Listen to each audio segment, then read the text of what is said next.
What's going on, everybody? Welcome to the Fantasy Addiction Network. Thank you for joining me. There's always that one person. I don't know who you are, but thank you. There's always one person waiting for me. But hey, for those of you guys that are joining us live, welcome. Hope y'all are having a great week. Can't believe we're basically at the halfway point for fantasy football. Week 8 is typically the halfway. Once week 8 is over, most playoffs will end in week 16. So, we're getting really close down to the wire here at this point for fantasy football. Obviously, a lot of killer lineup decisions that we're going to have to make here each and every single week. Going forward, really want to make sure we lock in for that playoff push. This is the time to really start cranking down and hitting some of those hard-hitting trade questions, of making big splash moves that will help you down the stretch. Everything you want to be doing right now, you need to be focused on not just the current week, but beyond, leading into the playoff schedule. If you're in playoff contention, this is the time that you start making moves to give yourself the biggest juggernaut possible for a fantasy team that you possibly can. And obviously, start-sit decisions are one of the most important ones. We'll do a stream right after this one. I'm going to do a special one for you guys tonight where we talk about trades. I've been needing to do that for a while. We'll do that every week, at least for the next couple weeks until we hit trade deadlines. But for now, we're just going to talk about start-sits, talk about the games on the slate this week. Incredibly excited for especially these early games. We've got some really good games to talk about here. We have a rematch Thursday night between the Falcons and the Panthers. We've got the Vikings-Packers again. The game I'm most excited about this week is the Titans and the Bengals. That's going to be a really high-scoring game. We'll get to see if the Patriots can rebound at all playing against the Bills. Raiders and Browns is going to be an exciting game. Steelers, Ravens.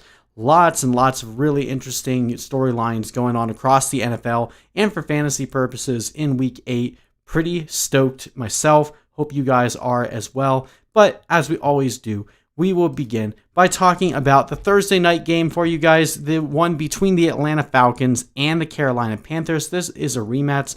Obviously, the Carolina Panthers took down the Falcons at home. This game is in Carolina. Now, the Falcons are looking to be a bit healthier than they were the last time that they faced off against the Carolina Panthers. Real question for the Panthers is, do they have Christian McCaffrey back? Now, at this point, it is looking very iffy for Christian McCaffrey to return this week. Most likely he's going to be back in Week 9. He's technically allowed to return, but it's still looking less than likely that he will. So we will move forward with the assumption that Christian McCaffrey is out. Whereas on the other side of the ball, we've got Julio Jones has been removed once again from the injury designation. And historically, Julio Jones has completely torched the Panthers for fantasy purposes. This is going to be a pretty interesting game. I'm pretty excited about it. A lot of these Thursday night games, with the exception of the Buccaneers and Bears, have been really fun to watch, and I think this one will be yet another good game here. We've got a 51.5 point over-under. Panthers favored to win this one by 2.5 points. I feel like that's a pretty fair comparison for the Falcons, considering when they lose, they always seem to lose just barely. Panthers coming in at 3-4. Falcons obviously only winning one game thus far. Should be a fun divisional battle here. Falcons, as we keep mentioning, their defense is arguably the worst in the league in terms of giving up fantasy points. They have tightened up. I have to admit, the last couple weeks they have looked a bit better. Playing the Vikings pretty hard. And then last week, Matthew Stafford ended up disappointing for fantasy purposes. But that being said, no quarterback has thrown for less than 300 yards facing the Falcons at this point, which is why the Falcons have been giving up the number one amount of fantasy points to quarterbacks. They're 12th in points allowed for running backs and one of the highest points allowed for receivers and tight ends. This is going to be another matchup we want to exploit, whereas the Panthers have had a more solid defense, but again, I'm not nearly as concerned about it. They've had some decent matchups in terms of playing against teams like the Bears that didn't perform that well. I do think this will end up being a more of a high-scoring game. I'm not worried about any of the Falcons starts here. The Panthers, to me, are a bit of an anomaly of a defense. I think as the season goes on, we'll start to see all of the numbers creep up. Obviously, the Panthers have been one of the easiest teams to score on the ground, but we saw the Saints pretty much do whatever they wanted to do through the air last week, and I think the Falcons will be able to do more of the same here in Week 8. So who we're starting this week? Pretty easy for me. We're starting all of the main guys here. We've got Matt Ryan going. We've got Todd Gurley, of course, going against the Panthers. Always going to be playing running backs against the Panthers as long as their defense continues to allow fantasy over 20 fantasy points a game on the ground. Julio Jones, as we mentioned at the lead-in here, is off of the injury report. Does not look like he's bringing either his hip or his hamstring injury designation into the game. Last time we saw him do that was the game against the Vikings, where he threw up over 40 fantasy points. So let's fire up Julio again. Calvin Ridley, of course, another good start here. Love both of these guys this week. Now the real question is, can you trust any of the other starts here? Gates has been okay, but with Julio Jones fully healthy, I don't anticipate that this is going to be a situation where we're going to see 3 receivers really involved. I'm pretty much just sticking with Julio Jones and Calvin Ridley. Hopefully you have better options this week than having to pivot down to a guy like Gates. Hurst is the real question mark. The one area that I actually am pretty impressed with the Panthers has been their ability to slow down tight ends. I don't know that this is a really good week to start Hayden Hurst. Yes, he has been involved the past couple weeks, scoring on a long touchdown 2 weeks ago, and had a decent amount of receptions and yards last week.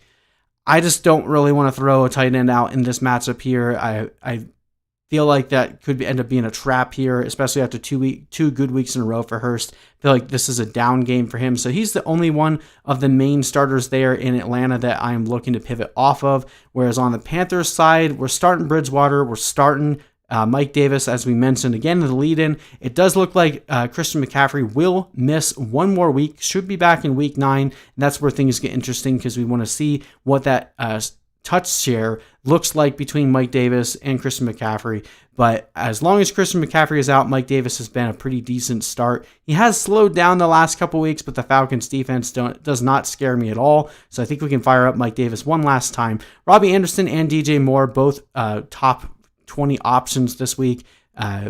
Anderson still getting the higher target share, but DJ Moore finally starting to find his way into the end zone. Still think DJ Moore is the better player overall, even if he's not seeing the highest amount of targets. I think he carries a higher upside every week. So we're firing both of these guys up. Now, Curtis Samuel, you could also talk me into playing. He's had double-digit fantasy points in the last 2 games that he's played. Obviously missed one due to, I believe it was a knee injury. He looked to be fully healthy again coming in last week. So if you're in a bit of a pickle, you have some guys on bye or some guys that are hurt this week, I do think you could do worse than Curtis Samuel as your flex. But again, just as a PSA, if you play anyone on Thursday night, do not put them into your flex spot. There's no reason to prevent yourself from being able to have that flexibility later in the week. If you start a running back or a wide receiver tomorrow night, make sure you put them in your running back or wide receiver spot, so that way you have the opportunity to move someone out should something happen later.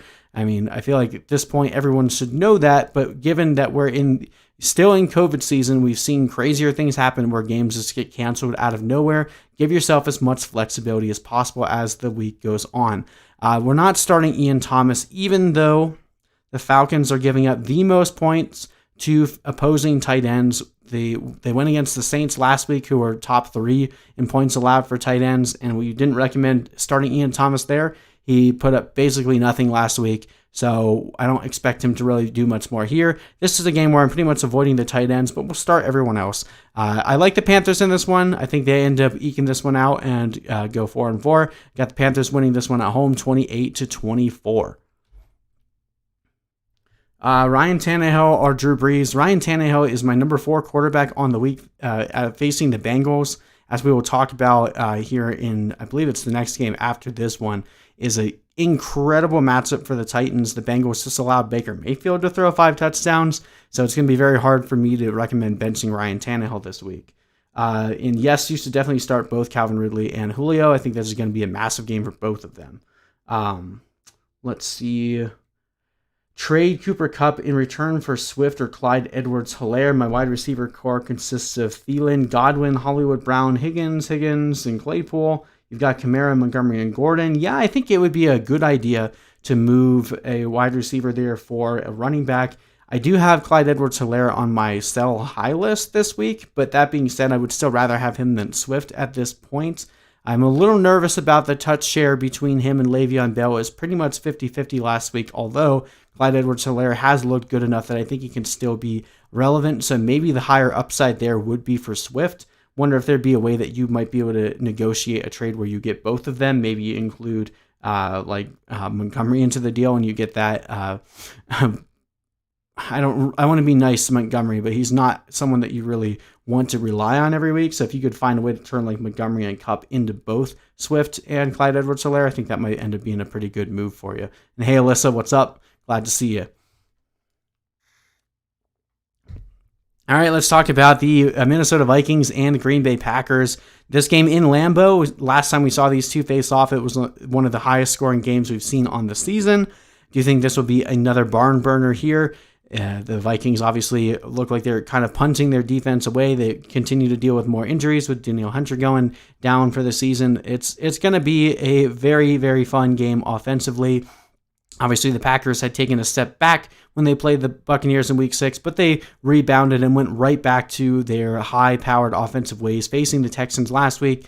Don't expect there to be much resistance here from the Vikings in this one, which makes sense why there is a 52.5 point over-under from Vegas. Packers favored to win this one by 6.5 points. That's not something that we would have expected to see coming into the season, but hey, Packers are playing a lot better ball than the Vikings at this point. The Vikings defense has been a defense to exploit for fantasy purposes, giving up the 7th most points to quarterbacks, the 3rd most points to receivers, pretty average against running backs and tight ends, whereas the Packers have given up the most points on average to running backs across the NFL.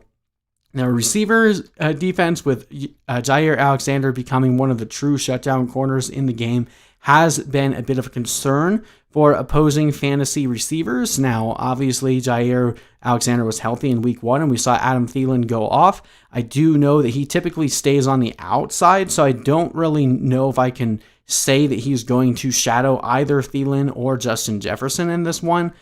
So with that being said, we don't really have the anticipation of a shadow coming for either of these guys, which means we're not going to recommend benching either of them, but do know that that is a possibility. This is an area of strength for the Packers defense, is their secondary, arguably their only real strength. Defensive line is all right as well, but that linebacker core is still pretty suspect, which is why you see a decent amount of points being scored on the ground. Now, that being said, I'm not going to be scared away from really playing any of the stars in this matchup. We've got, of course, Dalvin Cook looks like he's going to be back. You know, obviously monitor the injury report, but based on reports given today on Wednesday the 28th, Dalvin Cook is looking to be active and healthy coming back into this game. I have no trepidation starting him based on the fact that he had multiple weeks to recover from this groin injury that was never really considered that severe to begin with. I think he'll be perfectly healthy. I think he'll get a full workload, and I'm not really that concerned about re-injury. Of course, you should have Alexander Mattison rostered by this point. Yes, he did disappoint us the last time that they played, but that was kind of a unique game flow situation there where they started to get routed by the Falcons pretty quickly. I know Mattison definitely didn't give them the same kind of juice that we see out of Dalvin Cook, and maybe that was part of the reason why they fell into that game script so quickly, but you can't expect that to happen every week. Mattison, definitely an okay flex start in a deeper situation. We did see him put up a decent performance against the Packers in Week 1, but not someone I'm going out of my way to start. As I mentioned in the lead-in, I think Thielen and Jefferson are still both good plays. Hopefully we don't see a full game shadow from Jair Alexander on either of these guys. If we knew for a fact that he was going to be shadowing one, I would definitely be a bit more hesitant to start them. We didn't see a full shadow in Week 1. Adam Thielen obviously went off in that week, and Jefferson was still getting his footing, so he didn't really have a good game Week 1, but that was more so just him getting used to the offense. So at this point, I'm still pretty comfortable starting both of these guys and praying that Jair bounces back and forth between the two of them.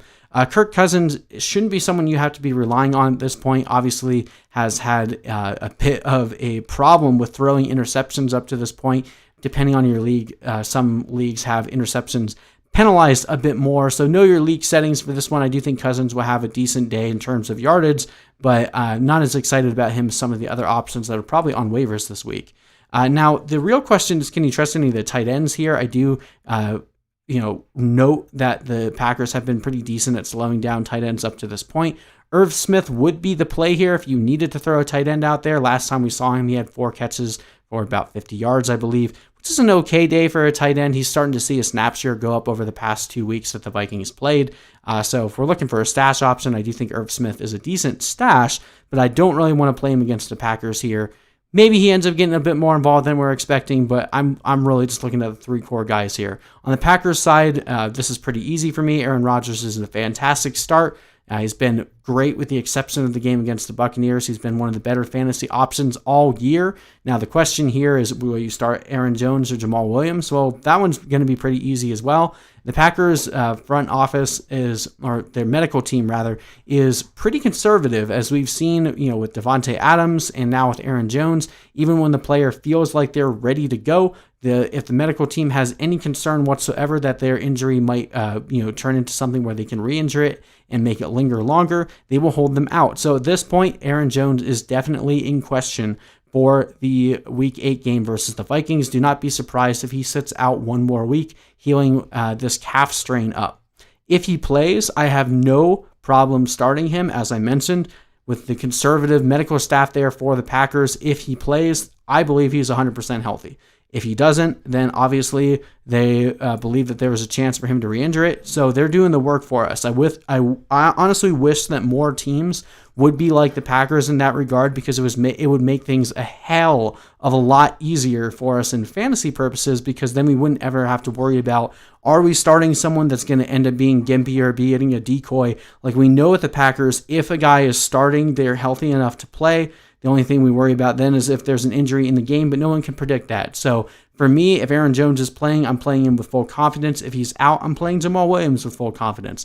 If Aaron Jones is playing, do I still play Jamal Williams? Probably not. Maybe he makes an okay flex option, but pretty much in the same spot there as Alexander Mattison, only doing it if I'm in a desperate situation due to buys or injuries. Davante Adams, if you need me to tell you to start Davante Adams at this point, you're crazy, dog. This is a defense to exploit, and we already saw Davante Adams go off for over 40 points the last time we played the Vikings. Fire him up again. I think Robert Tonyan is a good play in this one, and I think he can play the Packers defense, as I mentioned as well, with Kirk Cousins having a bit of a problem with interceptions and fumbles this year. Looks like the Packers defense could be one of the stronger plays on the week, even if this is a higher scoring game. A.J. Dillon sucks. If you still have him on your roster, you need to drop him. Probably do the same thing with Marquez Valdez-Scantling. Darius Shepard should be the wide receiver 2 here, but he's probably not going to see too much work. Alan Lazard was back on the practice field today. Doesn't look like he'll be active for another week or so, but he'll end up being the wide receiver 2 when he is back. I have the Packers winning this one 41-24. I don't think this will be too much of a competition, and I think this will be a good day for fantasy for your main guys for both of these teams.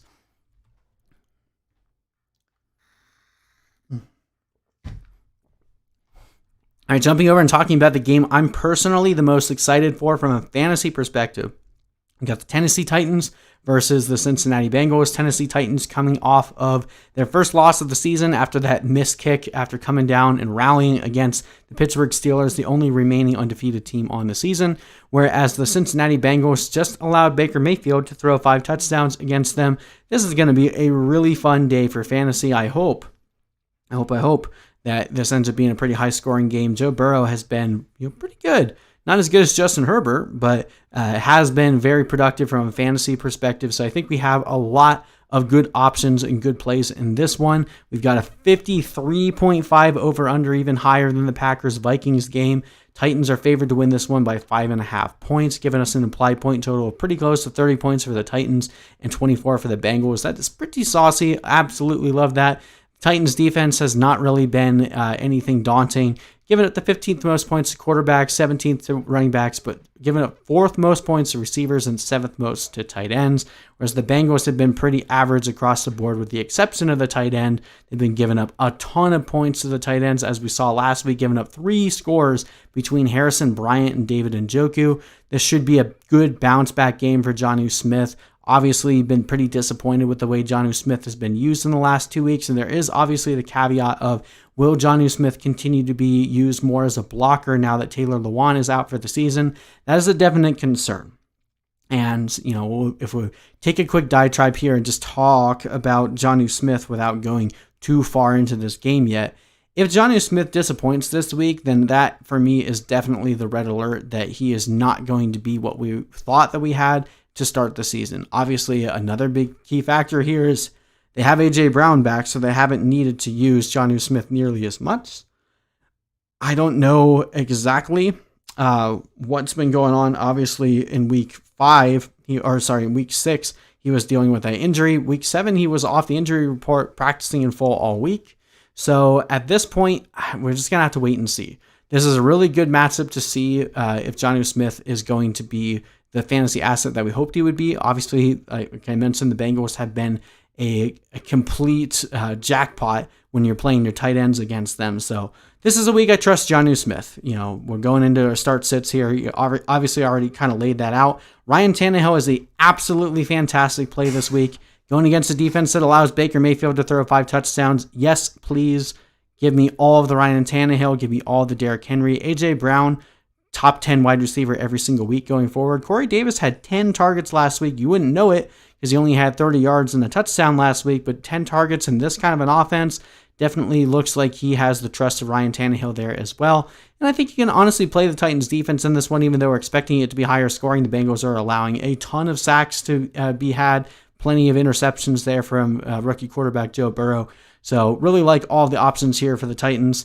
Because we're more excited about the upper tier options, Adam Humphrey is not someone that we're looking to pivot to. He's pretty much only usable if there's an injury above him. And then Jeremy McNichols pretty much got relegated to nothingness last week. Granted, it was a much tougher defense, but we're pretty much only playing Derrick Henry as long as he's healthy.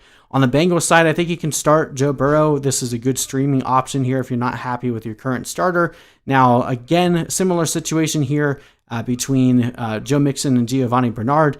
At this point, we don't really have full clarity as to whether or not Joe Mixon will play. It looked like last week they were saying there was a good chance that they would hold him out through this week because they have their bye in week 9. Do not be surprised if Joe Mixon misses again this week. And if he does, Giovanni Bernard becomes a good play. If they do play Joe Mixon, I have enough confidence to start him. I probably wouldn't start Bernard in that instance. But at this point, if I had to put money on it, I would bank on Giovanni Bernard going and Joe Mixon taking the week off. You're starting Tyler Boyd and T. Higgins every week, and A.J. Green has crept back up into an every week start. He's continued to see a lot of targets, and now he's finally starting to actualize some of the air yards that he's been getting throughout the season. In this matchup where there's most likely going to be a lot of points scored, I think you can start all 3 of these guys with confidence. Even though this is a lighter defense against tight ends, Drew Sample has been barely involved in the offense at all, so I'm not looking to start anyone else here. I do think the Titans end up winning this one overall. I've got them winning 35-28. Should be a pretty fun game for fantasy. Let me know what you guys think. Montgomery for Drake. Ugh.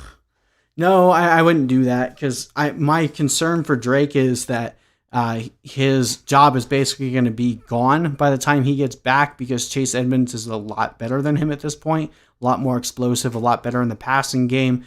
So even though I don't like David Montgomery, he still is a startable asset, whereas Drake probably won't be back until like week 14. So at that point, I mean, you'll have forgotten you ever even made that trade. And I don't know that he comes back and actually has like a fantasy relevant role. So even though I don't like David Montgomery, I wouldn't be trading him straight up for Drake. All right, so I've seen Tannehill and Herbert thrown around quite a bit in terms of like a start-sit question. It's a great problem to have because Herbert has been absolutely fantastic, and I like Herbert a lot rest of season. But that being said, we're talking about Tannehill playing the Bengals, who we've already shown their defense is incredibly exploitable, versus the Chargers are playing the Broncos, who, I mean, a lot of it was the fact that the Broncos offense was so abysmal, but Patrick Mahomes has had a pretty bad fantasy day against the Broncos. So if we're talking about just pound for pound, matchup for matchup, we know both Ryan Tannehill and Justin Herbert are capable of throwing up 40-point games because they've both done it up to this point multiple times. I'm going to take the guy that has a better matchup. I'm going to play Tannehill over Justin Herbert this week. And the rest of the season, definitely a debate. I think Justin Herbert has a pretty solid schedule. He's looked fantastic up to this point, but for week 8 alone, if we're just talking about start-sit, I'm going to take Tannehill over Justin Herbert pretty easily here. And I would take Herbert over Bridgewater. I do think Bridgewater has a pretty good matchup. Obviously playing against the Falcons, who've given up the most fantasy points to quarterbacks. But I'm not going to get too cute with Herbert. I'm only taking like really good starts above him. And I think obviously you're playing Pat Mahomes. You're playing Russell Wilson over him. But I think Ryan Tannehill is one of those. Like, he's my number 4 quarterback on the week. and I think Herbert's right around 6 or 7. So there's not many people I would play over Herbert, but I don't think Bridgewater would be one of them.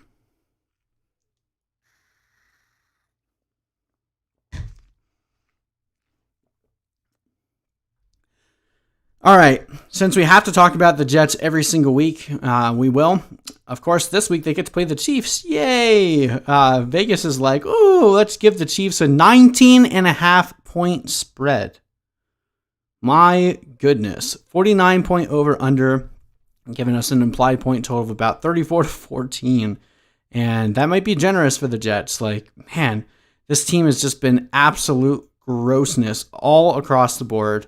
And it's just a shock at this point that Adam Gase still has his job. You have to assume that he has some kind of compromising photos of the general manager, or maybe it's just the simple fact that as long as Adam Gase is employed there, the scrutiny and the media pundits and everyone can get upset at Adam Gase instead of the GM, and that's just a good way for them to duck some of the criticism for now. But that being said, as long as Adam Gase is here and as long as this Jets team continues to play the way that they have been, there's absolutely no way we're going to be trusting them in any way, shape, or form. Whereas the Chiefs, we just saw their defense took a pretty big step forward playing against the Broncos last week. This could end up being a pretty upsetting day for fantasy if the game script goes anywhere near like it did last week. I mean, the Chiefs offense barely had to do anything. The one ray of hope here is, the Broncos have a pretty decent defense. They got a lot healthier last week with Bouye coming back.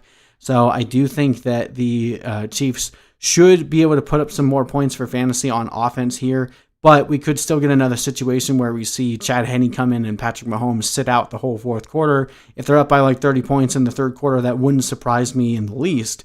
So just bear that in mind. Definitely temper your expectations, but I do think we're starting all of the main guys for the Chiefs. I'm never going to really recommend benching Mahomes, Tyreek Hill, or Travis Kelce. Clyde Edwards-Helaire is the one concern for me. And as I'm saying this, I already know, like, if we're gonna go like take out numbers, take out anything else, and just talk about narrative, you gotta play Le'Veon Bell.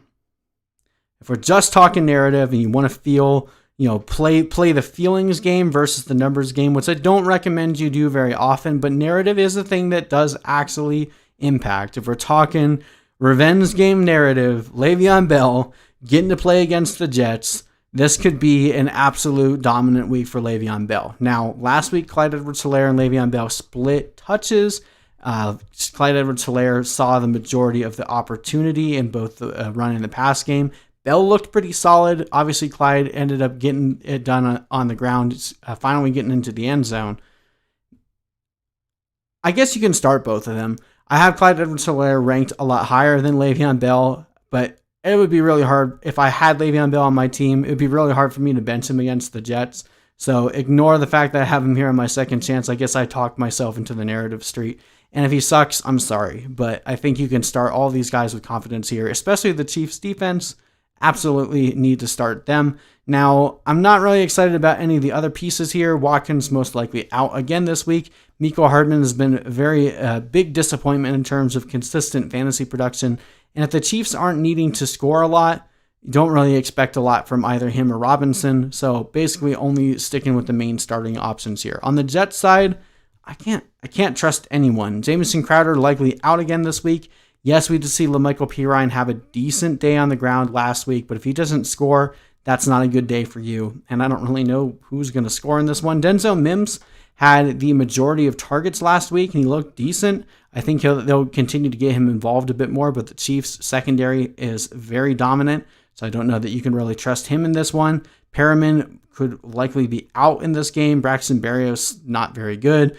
This is just it's not a game that you really want anyone on the Jets side of the ball. I think the Chiefs cover their spread. I've got them winning 34-10, and as I mentioned, I wouldn't be surprised at all if we saw Chad Henne play the entirety of the fourth quarter.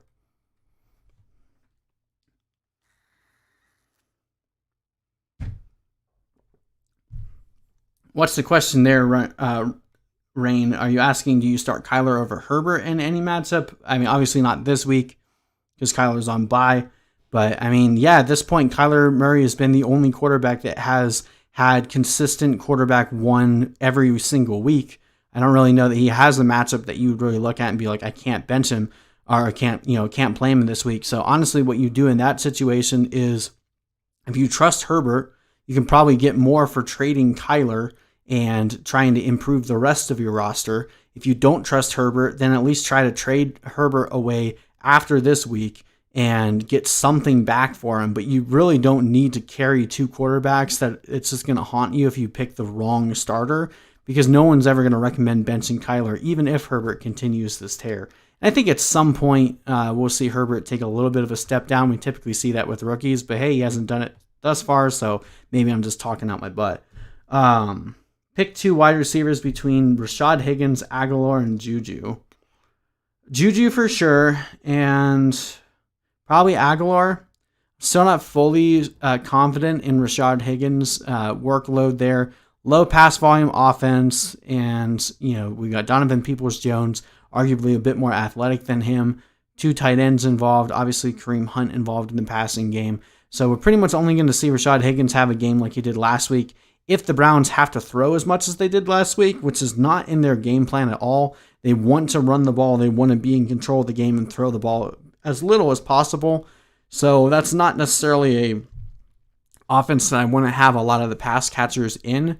But, based on matchups alone, we might be able to figure out what weeks will be good Higgins weeks or not. I don't think this is necessarily a week that you want to do that. And I do think that Aguilar has proved at this point that he's the wide receiver one there in Las Vegas. And they have, obviously playing against the Browns, I think that there's going to be a bit more passing on that side of the ball. The Browns have been one of the better teams to exploit fantasy points from the receiver option there. So I don't know. They're probably pretty close they'll end up being pretty close in my rankings at the end of the week, but I think I would side with Aguilar over Higgins. All right, you have Clyde Edwards-Helaire and Mike Davis, but you have Bell on the bench. Should I bench Mike Davis for Bell? No, you can't bench Mike Davis playing against the Falcons. Mike Davis is a top 10 play. I think Clyde Edwards-Helaire is a top 10 play. So in that circumstance, no, I wouldn't recommend doing that. Just know that Bell could have a good week, and you just have to be okay with that option. But I really don't like if you were gonna talk yourself out of playing anyone, you would play Bell over Clyde Edwards-Helaire, because obviously if Bell has a good game, it probably means that Clyde Edwards-Helaire didn't. But again, that's all really just narrative based. There's not any metrics that you would believe, or any even coach speak that you would see that would convince you to do that.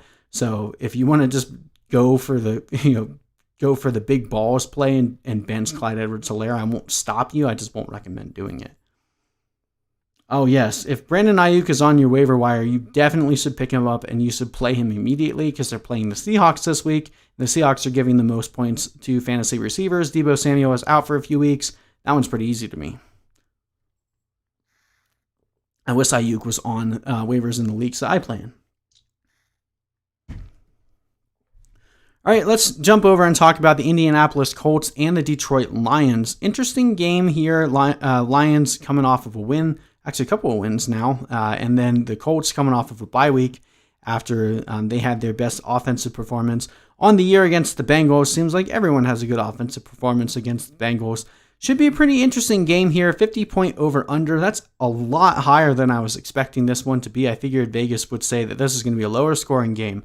And I feel like that's kind of a trap over under. I could be wrong, but when we look at, with the exception of the game against the Bengals, the Colts have historically hit the under. And then the Lions in the last 2 weeks, we were expecting them to, be a lot more prolific through the air. Obviously, they had a good running game against the Jaguars 2 weeks ago. Last week against the Falcons, lower scoring game than what we anticipated. So I think this will be a pretty low scoring game personally.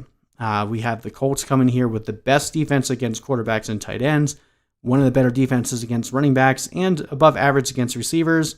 Lions defense, not as good, obviously allowing the 5th most points to running backs, 7th most points to receivers. Been good at slowing down tight ends.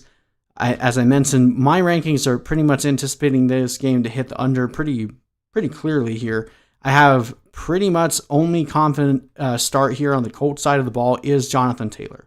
Now, I know Jonathan Taylor, obviously up to this point, hasn't really been bad. He just hasn't given you that boom upside week that you would expect from a guy of his athletic profile, someone with his draft capital coming in, getting the kind of work that you were hoping that he would get. You would expect by this point he would have multiple 20-plus point fantasy days.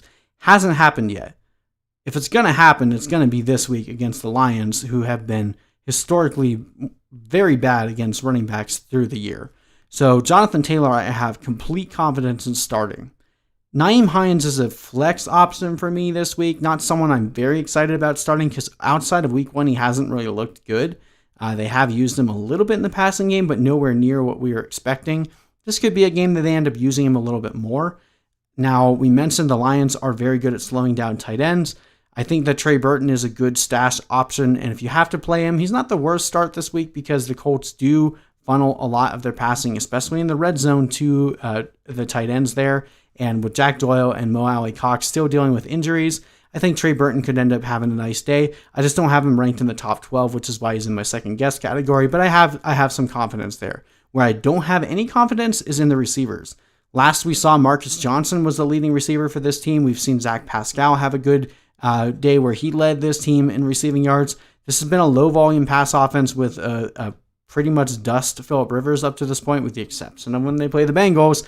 I don't really know who is going to end up being the main beneficiary this week. If I had to, flip a coin, I'd say maybe it would be Marcus Johnson again, because I think he has the most athleticism and juice left at this point of his career. T.Y. Hilton looks like he's dust, but maybe the bye week they'll get something together. I don't like any of these options here. Try to avoid all the pass catchers in Indianapolis if you can. But of course, the Colts defense will remain a weekly start as long as they continue to be one of the more dominant fantasy defenses. All right, on the Lions side, DeAndre Swift has emerged as at least at this point, the most usable fantasy back of rookies. Maybe Clyde Edwards-Helaire still has that title, but DeAndre Swift has had multiple good starts in a row. Yes, they're still using Adrian Peterson, but Swift has started to be used more in the goal line. He's been used in more high leverage situations in the passing game, and he's looked really good. Up to this point, DeAndre Swift has really only had like one bad fantasy day where he scored less than 10 points in PPR. I don't know why people are complaining about DeAndre Swift. He's given you everything you could have wanted, considering you paid like a 6th round price tag for him. So I'm going to continue firing up DeAndre Swift until he busts for us, and I think this could be another good week for him. Kenny Golladay, you're starting every single week regardless of matchup, and I know the Colts have been good against tight ends, but they haven't faced anyone like TJ Hawkinson up to this point. If you have TJ Hawkinson, I'm going to throw him back into my starting lineup. Now, Matthew Stafford has been a disappointment in the last 2 weeks against bad defenses. I'm not going to play him against the Colts here, as they've been one of the better defenses against quarterbacks, actually the best to be in fact. So Matthew Stafford is on my shy away list this week. Adrian Peterson, as long as DeAndre Swift is continuing to be involved in the red zone, doesn't have nearly enough upside for me to start. The Lions defense is an interesting one. If Phillip Rivers has a fumbling or an interception prone day, could end up being a good start. So I'm not opposed to starting them. I just think there's probably some better options for you there. And I'm not playing Marvin Jones or Danny Amendola in this one. Marvin Jones had an okay game against the Falcons last week, but this is not a matchup you wouldn't be going back to that well here. So I actually have the Lions winning this one. I've got them winning 24-20, and I feel like this is, in my opinion, the highest I would imagine this score going. I could see this being like a 17-14 game as well. But I think the Lions can pull this one out and beat the Colts. So what do you guys think? Let me know in the comments section. But yeah, I got the Lions winning this one.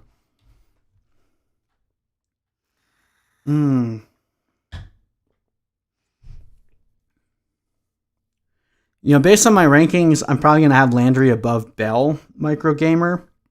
But again, if you want to just, enjoy the potential for Le'Veon Bell to just stick it to his former team, I wouldn't fault you for that. Landry isn't like the must start of the week. Yes, he does face the Raiders, so again, he's probably has a better chance at having a good day, but I don't know, it feels wrong benching Bell against the Jets. All right, 2 wide receivers in a flex: Fulgham, Woods, Aguilar, Ayuk, or Juju. Ooh. That's a really, really good question there. I'm going to have to refer you to my website, fantasyaddictionnetwork.com. I've got my rankings. I'll be updating them throughout the week.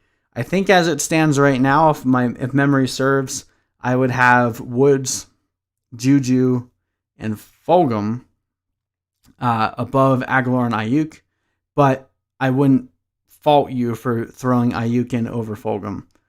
It's hard to do that because Fulgham has been so good. Start Tanyan or Juju or Jonnu Smith. I'm going to stick with Jonnu Smith for one more week. He's facing a really poor tight end defense with the Bengals. And if he doesn't get it done for us this week, then I think it's time to panic. Sorry, guys. I feel like something coming in my throat. Hopefully I'm not getting sick, but that's why I keep having to take a break. But thank you guys for sticking with me. We're about halfway through there. But let's get to arguably the most interesting game from a NFL storyline on the week. Got the Pittsburgh Steelers, the only undefeated team left in the NFL, versus the Baltimore Ravens. This is going to be a really good showdown. The Ratbirds, as the Steelers fans like to call them, have been very much a thorn in the side for the Steelers for the entirety of Big Ben's career. This could be another game where they end up sticking it to them. It could be a very, very, very fun game. If the Steelers win this one, man, there's going to be a party in Pittsburgh. So, got a 46.5 point over-under, expecting this to be a lower scoring game in Vegas. Ravens favored to win this one by 3.5 points, giving us an implied point total of about 25 to 21. Steelers defense has been absolutely lights out against running backs. Even though they have allowed a couple of big runs, for the most part, they've been absolutely killing it against running backs and quarterbacks as well, giving up only the 27th most points to quarterbacks. They have been beatable in terms of allowing points to the receivers, which is still a bit surprising the way that the points turn out. Give up a lot of yardage to receivers, but haven't been allowing a lot of points on defense, whereas the Ravens have been pretty good all around, at least in terms of slowing down running backs and receivers. Where they have been beatable has been through the tight ends, but that's not really the Steelers' strong suit here. So the real question is, do you expect this to be a lower scoring game as Vegas does, or will this turn into more of a shootout? I think both are definitely within the realm of possibilities.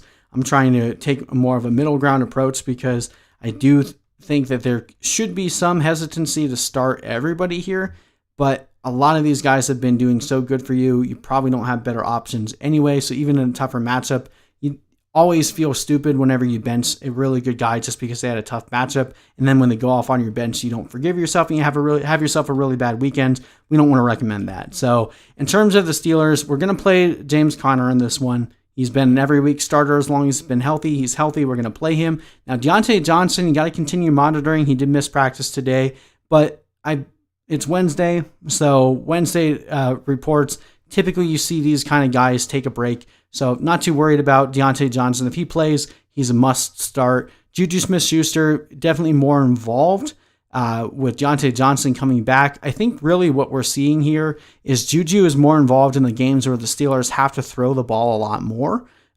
They were pretty dominant over the past couple weeks prior to playing the Titans, which they didn't need to throw the ball nearly as much, and those were the games that you didn't see Juju as involved. So I think as long as the game is anticipated to be competitive and close, I think Juju would be a good start. Not a great start, but definitely still a top 30 option there for you. Now, Ben Roethlisberger, hopefully you can find someone as a better start here. I do think the Ravens defense is imposing enough that I wouldn't be comfortable starting Roethlisberger in this one. He hasn't really been that great for fantasy, even though the Steelers' offense has been good. He's basically just been average across the board. Probably can find someone with more upside this week. Now, Chase Claypool is the interesting name here. At this point, we've seen pretty much a even touch share, or not an even touch share. What we've seen happen is a complete drop-off. So when Deontay Johnson is on the field, he's running the routes, he's getting the targets, and as soon as he comes off the field, Chase Claypool basically takes over his spot 1-for-1. So if Deontay Johnson is playing, I'm pretty much hands off Chase Claypool for the most part. If Deontay Johnson goes out and he doesn't play this week, then that immediately switches over, and I'm totally comfortable playing Claypool. But as long as we continue to see Johnson basically keeping Claypool on the sidelines or not involved in the game, it's going to be really hard to trust Claypool on a weekly basis. Eric Ebron, as we mentioned, the Ravens are beatable through the tight end. Probably not the best option, but you could definitely talk me into it just based on where your current needs are. Probably going to finish about tight end 15 in my rankings by the time this week is said and done. Not going to play the Steelers defense because I do think the Ravens will be pretty competitive on offense in this one. Lamar Jackson, you're going to be playing him even in a tougher matchup here. Now, the real question is, does Mark Ingram sit? I think he does. I think the Ravens medical staff has been BSing us. I think Mark Ingram is going to be out for multiple weeks, and I think this is going to end up being the Dobbins and the Gus Edwards show. So based on the last time we saw the Ravens play, when Mark Ingram was hurt and left the game, the usage that we saw was Gus Edwards would see like the majority of the carries, like 60-40, whereas J.K. Dobbins is more involved in the passing game. Now, we noted that the Steelers are really good at slowing down the run, which means even if Gus Edwards is seeing more of the carries, I'm still more excited to start J.K. Dobbins because of his explosive upside, especially in the passing game. I could see this being a situation where J.K. Dobbins sees less touches than Gus Edwards, but I think he's the better fantasy play based on the matchup this week. If Mark Ingram is out, I'm comfortable starting Dobbins. I'll start Edwards if I need to, but it's not a great start. And in terms of who we're starting in the receivers, I think Marquise Brown is a pretty much every week start. It's going to be boom bust. You're going to have some annoying weeks there with him, but he gives you too much upside to bench him. Mark Andrews is the exact same thing. At this point, he's pretty much scored above 20 points or below 5 every single week, and that may continue, but I think this should be a good week for him. And I think he can play the Ravens defense in this one. I do expect them to actually be able to slow the Steelers offense down a little bit. Ravens defense has been one of the better ones for fantasy up to this point, so it's hard to bench them, but you might have a better option there. Check my rankings if you have another defensive option there to see where I have them ranked. Not starting any of the other options here. I think the Ravens win this one. I've got them winning 27-20. I think it would be a fun game to watch, but I think the Ravens will continue to be that thorn in Big Ben's side heading into this week.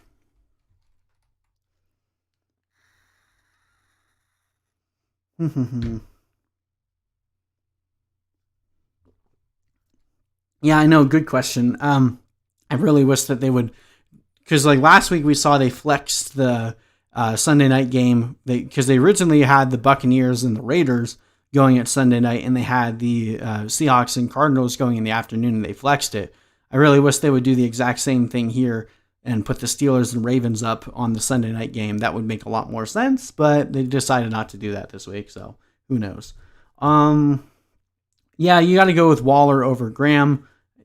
I mean, it's a good matchup for Waller, and I mean, yeah, you're not going to bench Darren Waller pretty much ever, so yeah. What's up, Isa? How you doing? Would you roll with Rojo or Deontay Johnson? Easy, assuming he plays. I mean, that's pretty sound for me. At this point, I'm nervous. I'm very nervous about Ronald Jones.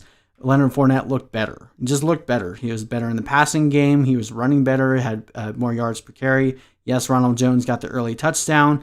But I'm concerned that this is going to turn into like another Rams situation where one week it's Darrell Henderson and the next week it's Malcolm Brown. I think we could see that with the Buccaneers here pretty soon, with one week it being Ronald Jones, next week it being Fournette. I don't really know what to expect this week, but Deontay Johnson has been a wide receiver one every week that he's been healthy. I think he'll play this week. He didn't practice today, but neither did Juju or Big Ben. It's Wednesday. That's normally a Veterans Day off. So look for Deontay Johnson's practice report tomorrow and Friday, but I think Deontay Johnson plays. If he does, I'm definitely playing him over Ronald Jones. Should you drop Singletary for Dobbins? I would. Looks like the last couple weeks, Singletary has been bad. And Zach Moss is creeping closer to his overall touch count. Overall, I mean, the running game for the Bills has just been atrocious.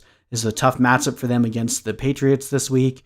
And if Dobbins goes off, he can end up being a league winner. I don't think Singletary necessarily has that in his range of outcomes. So personally, I would drop Singletary for Dobbins.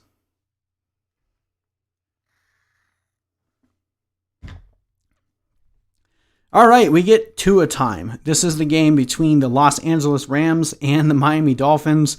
Miami Dolphins made the interesting choice to bench Ryan Fitzpatrick over the bye, even though they were on a winning streak. Coming in now and saying we're going to play our rookie quarterback Tua Tagovailoa and see what he can do. From a fantasy perspective, that throws a lot of wrinkles into this mix here. Obviously, we knew the way that Ryan Fitzpatrick played. We knew who he favored. We knew the kind of targets we could expect between Parker and Preston Williams, Mike Gesicki, at least, somewhat. Now, throwing Tua into the mix completely changes the evolution of this offense. No idea what to expect at this point. So it's going to be a bit tricky trying to nail down the Dolphins. whereas the Rams, a little bit easier, but both of these teams actually have a pretty good defense. This is a 46-point over-under. Vegas recognizes this fact that both of these teams are pretty strong on defense. Rams favored to win this one by 3.5, even on the road. Rams defense has been absolutely lights out against receivers, been pretty solid against quarterbacks and running backs. Tight ends have been pretty much the only place that you can beat them. Something to note there. Whereas on the Dolphins side, we've seen them tick up in terms of their ability to slow down receivers as Byron Jones has come back. He's basically been everything they paid him for. Xavier Howard back there as well. This has been a really, really good secondary, and something to note here. Obviously, we have Robert Woods and Cooper Kupp are pretty much, you have to start them every week. But they've had some tough matchups here, and they have underperformed. So this could be another down game for them. Probably going to be a really good buying opportunity for this passing game post this week versus the Dolphins.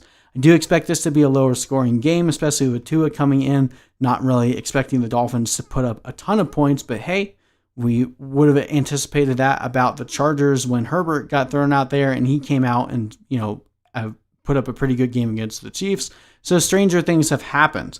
In terms of who are starting for the Rams, I'm tired of talking about this backfield. I don't want to talk about it much, but just based on usage splits and just who looks better on the field, I would play Henderson. I would not play Brown. And that's just at this point, it's just a gut feel. Like there's really nothing we can use metrics wise to really determine who's going to be the better play each week.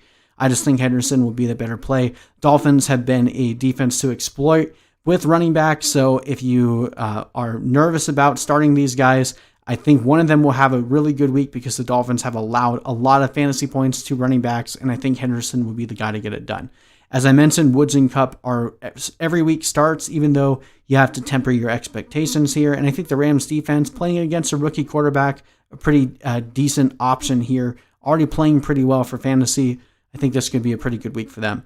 Jared Goff, you probably find a better option on the waivers this week. As I mentioned, I'm playing Henderson over Brown. I don't think you ever want to start both of them. And then Gerald Everett is an okay flex option here. Not flex, but like tight end option, like a tight end 2. If Tyler Higbee misses again, if Higbee is back, not really excited about starting either of them. I know Josh Reynolds had the big touchdown last week, but that was more of a fluke to me, not playing him in this tough matchup. On the Dolphins side, Myles Gaskin has been a pretty much every week start. Again, a tougher matchup here, but I think you can still rely on him. Parker, still dealing with an injury. Monitor his injury situation. If he's out, a little bit more confidence in starting Preston Williams. But as we mentioned in the lead-in, have no idea who Tua is going to favor at this point, which makes it very difficult to trust anyone on the Dolphins side. I am going to throw Gesicki out there because of the fact that the Rams have been beatable through the tight end spot. I do still believe in Gesicki, even though he gave us the goose last time we saw him. With Tua coming back in, we'll see who he ends up favoring. I know anytime I've felt like it's time to bench Gesicki, that's the week that he's gone off. So I feel like that's going to be this week here. Pretty much avoiding everyone else here on the Dolphins until we know more of what this offense is going to look like with Tua Tagovailoa. I'm going to be basically avoiding this offense as much as I can. I think the Rams end up winning this one, although I think it could be somewhat close. I got the Rams winning 24 to the Dolphins scoring 18.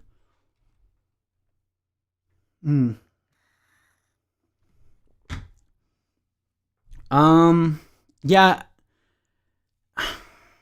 I don't know that it's going to be a shootout between the Ravens and the Steelers. I mean, historically, even when the Steelers have had like the best offense in the NFL, they've always struggled against the Ravens. And the Ravens defense is arguably better than it was back in 2018, 2017 when the Steelers had Antonio Brown. And those ended up being some of the lower scoring games for them on the year. I always remembered because I feel like I drafted Antonio Brown like every year for like 3 years in a row. And every time they played the Ravens, it was always frustrating because those are the weeks that he wouldn't blow up. Obviously that's a single metric there, but the Ravens historically have been a thorn in the side of Mike Tomlin and Big Ben. So I don't know that turns into a shootout. I mean, it definitely could, but I feel like that's going to end up being a lower scoring game.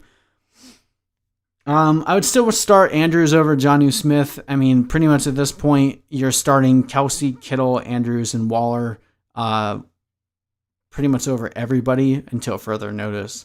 Even though I do think Jonnu has a good matchup, Mark Andrews is not someone you should be benching. I would play Ryan Tannehill over Josh Allen, mostly because I think Ryan Tannehill is going to have to score more points. Obviously, we're going to talk about Josh Allen here, but I think Ryan Tannehill is in a better matchup this week. Rager or Ruggs at flex? That is a great question. I think I'm going to end up having Ruggs higher in the rankings, but that's not to say I don't like Rager. I think Rager will actually be a pretty interesting option this week, coming back from that injury. Obviously, the Eagles' passing offense is in desperate need of more playmakers, and I do believe in Rager's talent. So I want both of them on my team. If I have to play someone this week, it would probably be Ruggs playing against the Browns. But don't count out Rager just yet. I think he'll end up being an okay flex play this week. Oof. Cam Newton is my only quarterback on my team. How do you see him finishing the year? I had a lot of confidence in Cam before the season started, and through the first couple weeks, I felt great about it. He looked decent. Wasn't throwing the ball great, but he was okay. Running the ball, fantastic. That game against Seattle looked like the old Cam Newton of old. And then went on the COVID list. They missed the game against the Chiefs, and since he's come back, he just has looked god awful.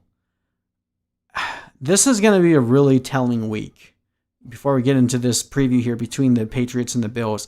If Cam Newton sucks this week, I'm done.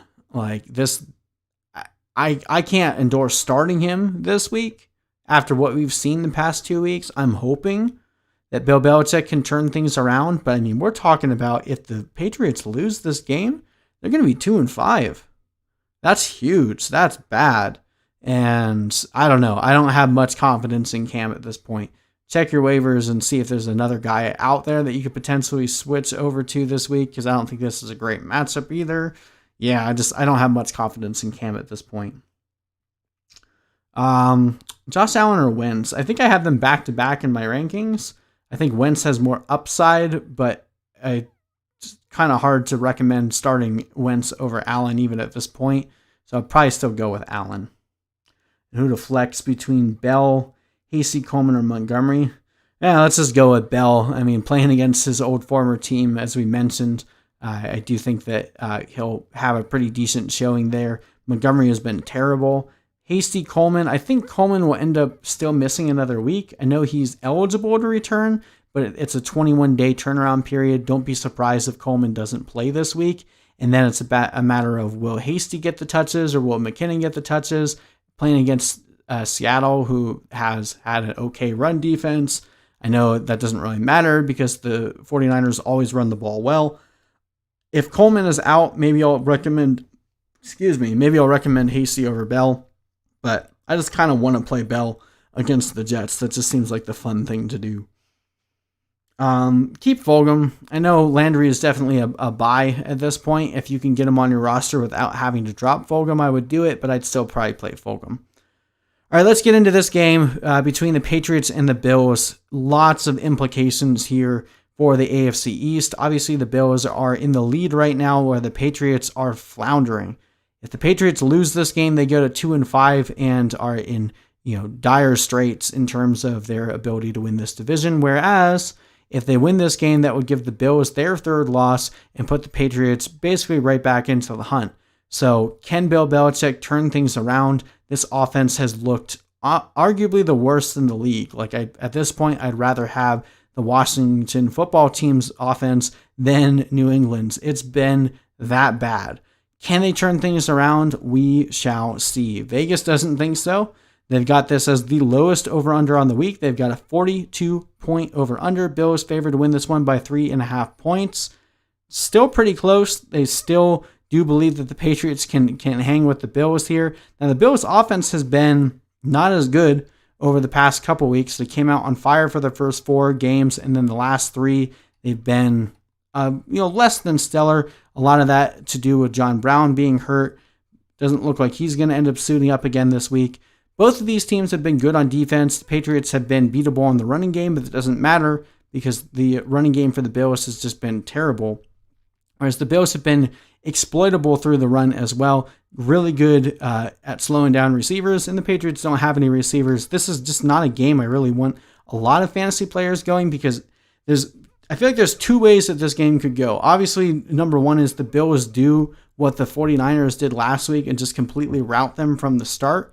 And at that point, you could see where if they don't need to put up a lot of points, there might not be a lot of great fantasy options. What you're hoping for is this is actually a competitive game. Somehow the Patriots can actually hang with the Bills, and Josh Allen has to sling the ball a bit more, kind of like we saw in the first couple weeks. I don't know that we're going to see that. The Patriots have looked pretty bad on offense, and their defense has still been decent. So this could just be a low-scoring game overall where you're not really happy with any of the options.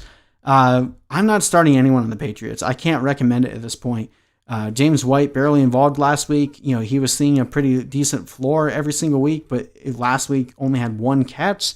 So that's garbage. Cam Newton has looked terrible. Damian Harris has been okay, but if we're not expecting the Patriots to really be able to keep the ball moving, it's really hard to recommend a grinder back, someone that's not involved in the passing game at all.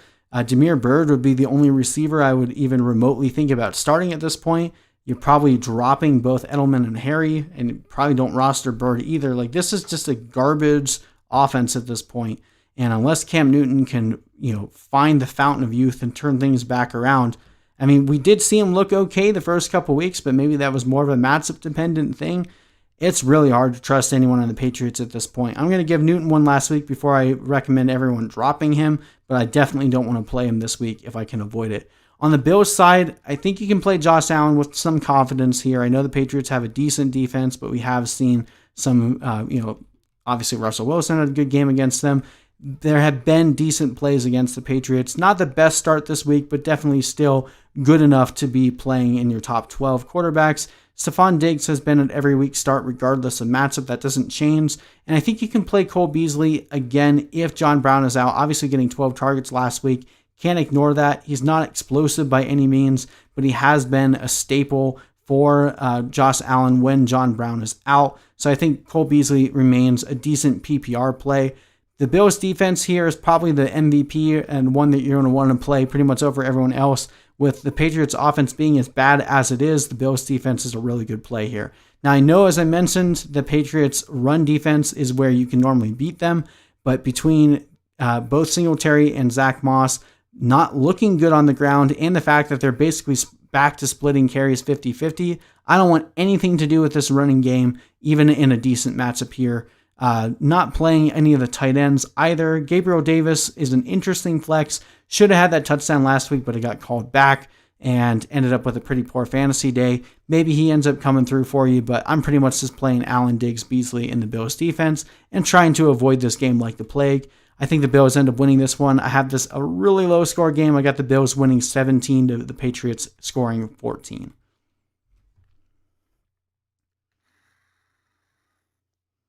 Let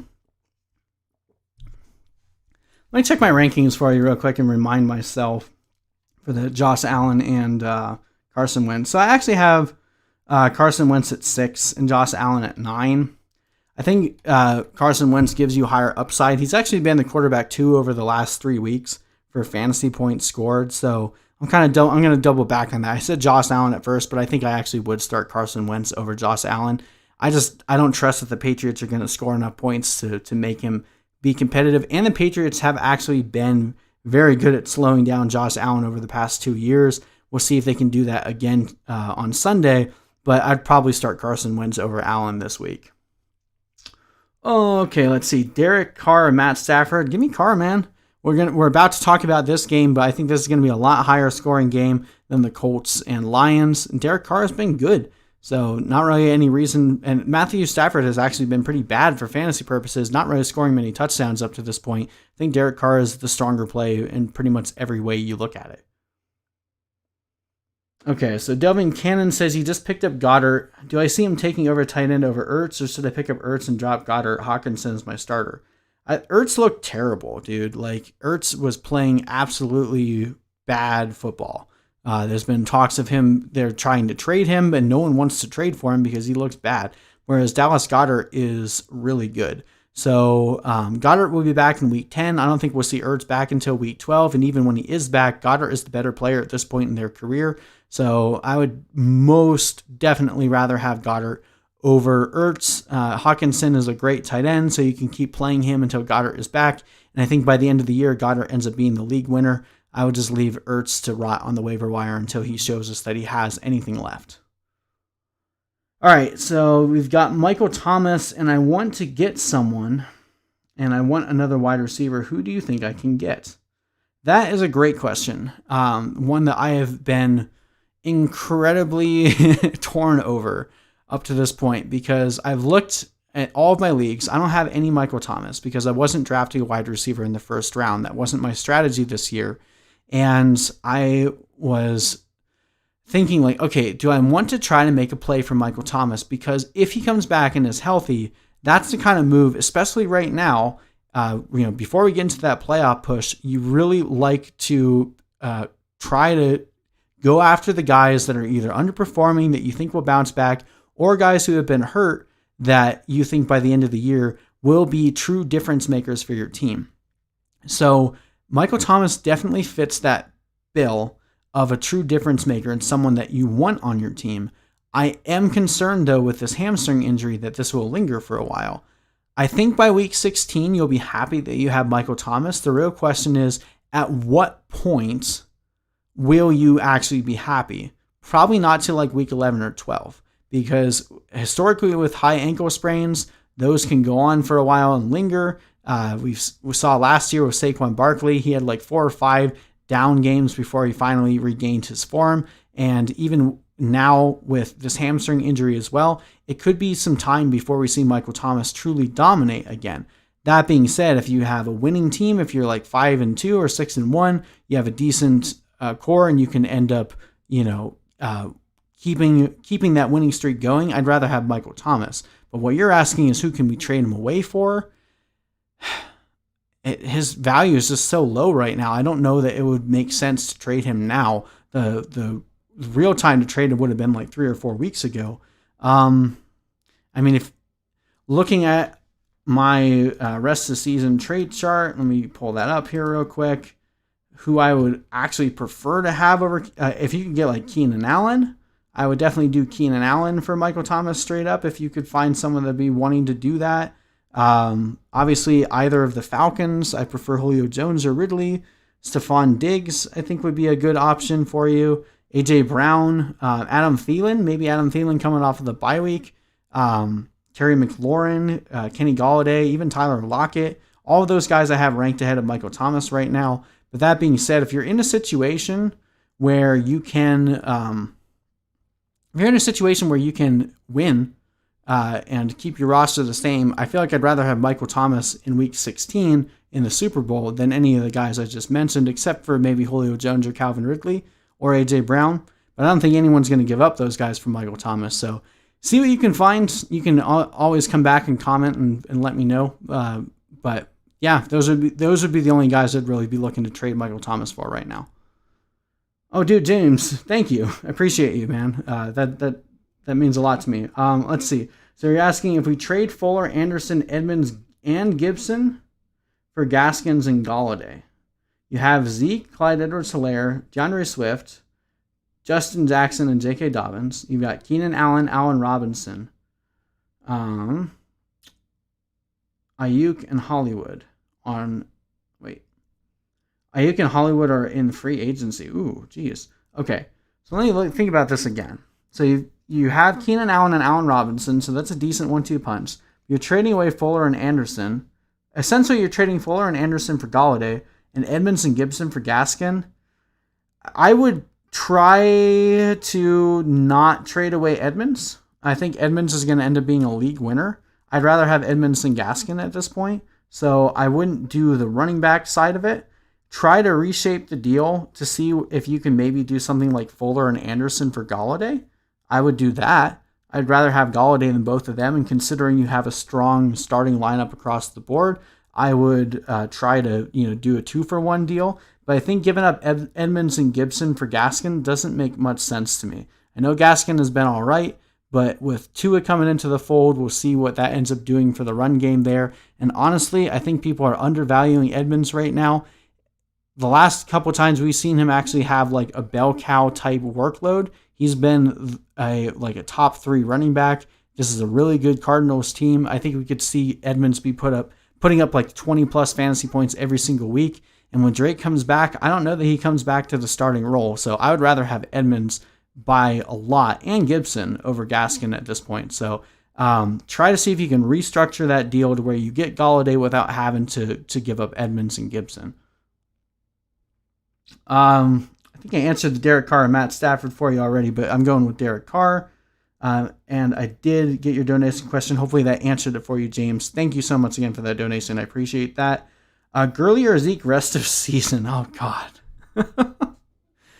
That is a painful question to answer because Gurley is still someone that you probably want to be selling.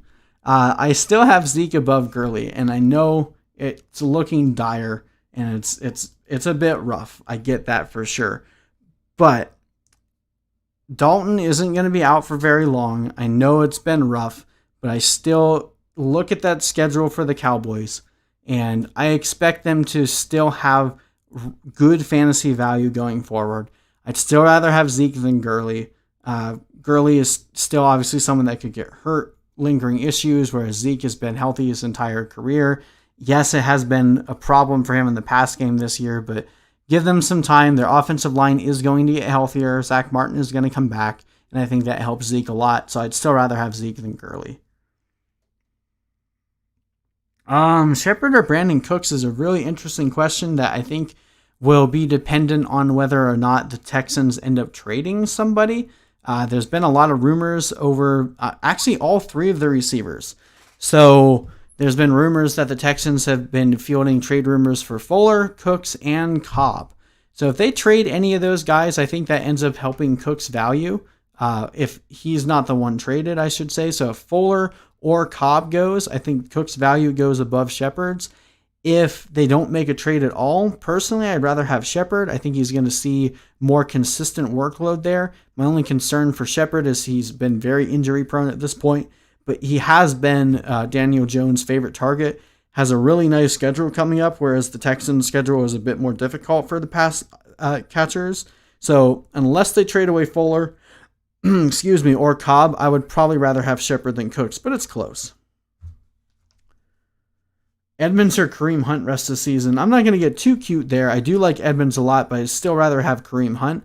That being said, if you have Hunt and you could trade him for like Edmonds and a really good receiver because the person that has Edmonds doesn't know what they have, I think that would be a move I'd be willing to make because I think Hunt is probably going to be a pretty good sell candidate here within the next week or so because Chubb should be back by week 10 or 11. Not that Hunt wasn't a usable asset. He was still a low-end RB1, high-end RB2 even when Chubb was here.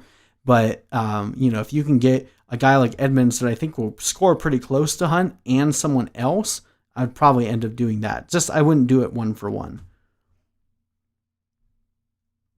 Should I drop Fuller if I won't start Fuller for the rest of the season and can't trade him? No. You got to keep Fuller over Ayuk.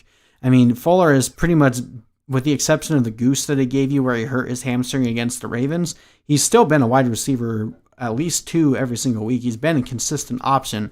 I think Ayuk will have a couple good games, but Deebo Samuel will be back. That's a lower volume passing team, whereas the Texans are throwing the ball a ton every single week because they can't keep other teams from scoring. So I'd still much rather have Fuller than Ayuk. I'd much rather have Fuller than Hollywood Brown. I do think you can probably turn Fuller and Robbie Anderson into Kenny Golladay, though. So I would just try to, as I mentioned, restructure the deal to where you're not trading for Myles Gaskin and giving away Edmonds and Gibson.